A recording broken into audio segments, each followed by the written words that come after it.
Տիկին Թանդերյան, այսօրվա բողոքի ակցիայի նպատակը հայտնի է, բայց կառավարության նիստն է եւ դուք էլ կառավարության շենքի դիմաց եք փորձելու եք ինչ-որ հանդիպում պահանջել, ուղերձ փոխանցել։ Ոչ մի հանդիպման մասին խոսք չկա, ուղղակի նույն ձև ամբարտավան շարունակում են իրենց պահվածքը այս իշխանությունները, ասելով թե դա ինչ պիտի անի Հայաստանի կառավարությունը, որ չի անում։ Մենք բոլորս գիտենք, որ նրանք ոչինչ չեն ձեռնարկում, բայց այսօր ուղղակի շատ փոքր ակցիայով այսպես ուզում ենք եւս մեկ անգամ հիշեցնել, թե ինչ պիտի անի, որը չի արվում, եթե չասեմ ինչ է արվում, որ խանգարում է։ Եվ սա զուտ այդ նպատակն ունի եւ մենք շարունակելու ենք թեման պահել օրակարգի մեջ ոչ միայն այսպիսի ակցիաներով, այլև քննարկումներ, դահլիճային մարդկանց հետ հանդիպումներով, շատ իրազեկման նաեւ խնդիր կա, քանի որ այս իշխանությունները մոռացության տալու հակում ունեն թեման, մենք պատրաստվում ենք տարբեր միջոցներով, տարբեր միջոցառումներով թեման պահել օրակարգի։ Ադրբեջանցի զինվորները պահանջել են ամենախիստ պատիժը Ռուբեն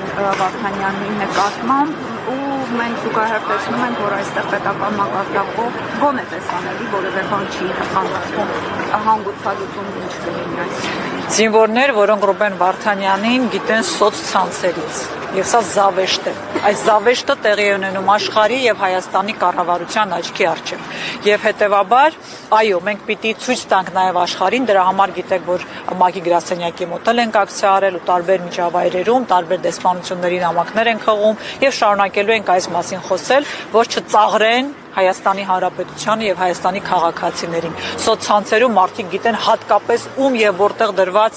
ականից են պայթել։ Սա ուղղակի ծաղրանք է մեր պետության եւ մեր քաղաքացիների։ Տիկին Թանդերյան, Շվեյցարիայի խորհրդարանը ընդունեց բանաձև արցախահայերի վերադարձի վերաբերյալ համաժողով անցկացնելու, նաեւ գերիների հարցն է ներառված։ Փորձելու եք այս հարթակը եւս օգտագործել ներքին խորհուրդ։ Անպայման, շնորհակալ եմ, սա կարևոր հարթակ է հարցի համար, որովհետեւ նաեւ Գենսեր, երբ որ հրապարակում էր թե ինչ քայլեր պիտի արվի, նա նաև կոչ էր անում չեզոք երկրներին ներգրավել, որոնց անդամները, դեսպանության աշխատակիցները իրավունք ունեն, կարող են մասնակցել նաև առնվազն մասնակից դառնան այդ դատավարական ֆարսին, գոնե կունենան երկրորդ աղբյուր ինֆորմացիայի։ Այժմ մենք ինչ ունենք, ադրբեջանական պետական լրատվամիջոցներից տրված ինֆորմացիա։ Եվ ես նորից էլի պիտի խնդրեմ ու օրդորեմ մեր հայրենակիցներին չքննարկել ու չքննադատել այդ լրատվության միջոցով եկած որևէ տեղեկատվություն այնտեղ պահվող գերիների պատանների խոսքից, որովհետև նրանք հենց դրան էլ սպասում են։ Եվ այո, Շվեյցարիայի նաև խորհրդարանը կարող է խոսել այդ մասին, մասնակից լինել եւ շատ բարձր եմ գնահատում Մայքլ Ուոլցի հայտարարությունը ԱՄՆ անվտանգության նախագահի անվտանգության խորհրդականին ուղիղ ասելու, որ ազատ արձակել։ Այստեղ խոսքը դատավարական ֆարսի մասին է եւ դա բոլորին տեսանելի է։ Եվ հետեւաբար այդ հորդորը, որ խաղաղության պայմանագիր ուղղակի չի կարող լինել առանց գերիների ազատ արձակման, սա փաստ, որ եթե անկեղծություն կա այդ խաղաղության օրակարգում եւ դա ոչ թե իշխանության գործարք է իշխանություն պահելու, ուրեմն պիտի ներպետական բոլոր ատյանների նաեւ դատական այդ հայցերը ավարտվեն եւ գերիները ազատ արձակվեն։ Առանց դրա ուղղակի անհնարին է պատկերացրեք Իսրայելը խաղաղություն կնքի առանց իր գերիների հետ ստացման։ Եվ դա եմ ասում, որ ոչ անգամ ներառված չէ, բայց էլի այս պարագայում էլ ինչ էր առաջարկում, առնվազն պիտի պայմանավորվածություն լինի, որ նախքան ստար ոչինչ է, եթե ժողովուրդների միջև խաղաղություն չի հաստատում, համերաշխություն առնվազն գերիների վերադարձի հարցում։ Տիկին Թանդերյան, իշխանության համոզմունքը կարծես թե այն է, որ եթե իրենք հետևողականորեն գնան այդ խաղաղության պայմանագրի հետևից ստորագրվի այդ պայմանագիրը, ի վերջո ասում են կլուծվի նաև այս հարցը, եթե խաղաղություն լինի, գերիներել Նրանց մոտեցումը հետևյալն է, եթե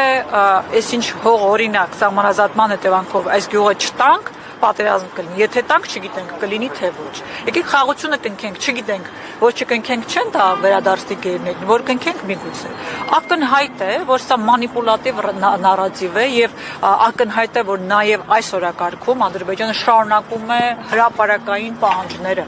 Այո, փուլային հնազանդ է Հայաստանի այսպես նվաստացման process է գնում։ Սա խաղաղություն չէ, խաղաղություն այսպես չի կայանում։ Խաղաղությունը կայանում է, երբ որ ժողովուրդների միջև աստիճանաբար հաշտեցում է գնում։ Նրանց դասագրքերը նայեք կտեսնեք ինչ են խոսում հայ ժողովրդի մասին, որ խաղաղության մասին է խոսքը։ Հետևաբար, այո, Հայաստանի իշխանությունների օրակարգում ուղղակի բացակայում է գերիների վերադարձի հարց։ Այնինչ դա պետք է հայտարարվեր որպես առաջնահերթություն, դա պետք է ներառված լիներ բոլոր զրույցներում, բանակցություններում, որպես անկեղծ իրական խաղաղության օրակարգի կարևորագույն մաս։ Տիկին Թանդիլյան իշխանությունը ասում է, որ նման երբ որ նախապայմաններով խոսեն, այսինքն բանակցությունները կգնան փակուղի։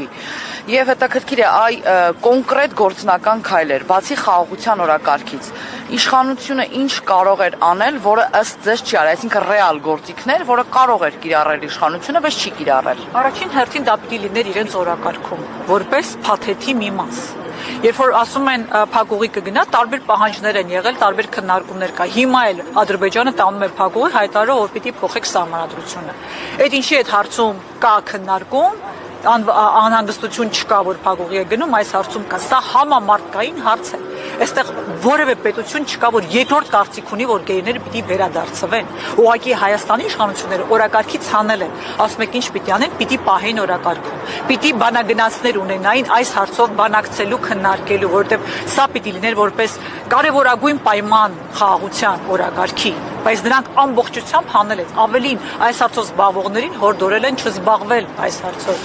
Եվ ես այստեղ եմ ուզում կարևոր շեշտադրում անենք, խաղաղություն չի կարող դնել, եթե այնտեղ կան գերիներ։ Ինչպես կարող եք խաղաղվել մեկի հետ, որտեղ ձեր որդին գերի է պահվում։ Սա անհնարին է պատկերացնել, իշխանությունները գնալու են էլի ասել։ Ինչ է ասել է, որ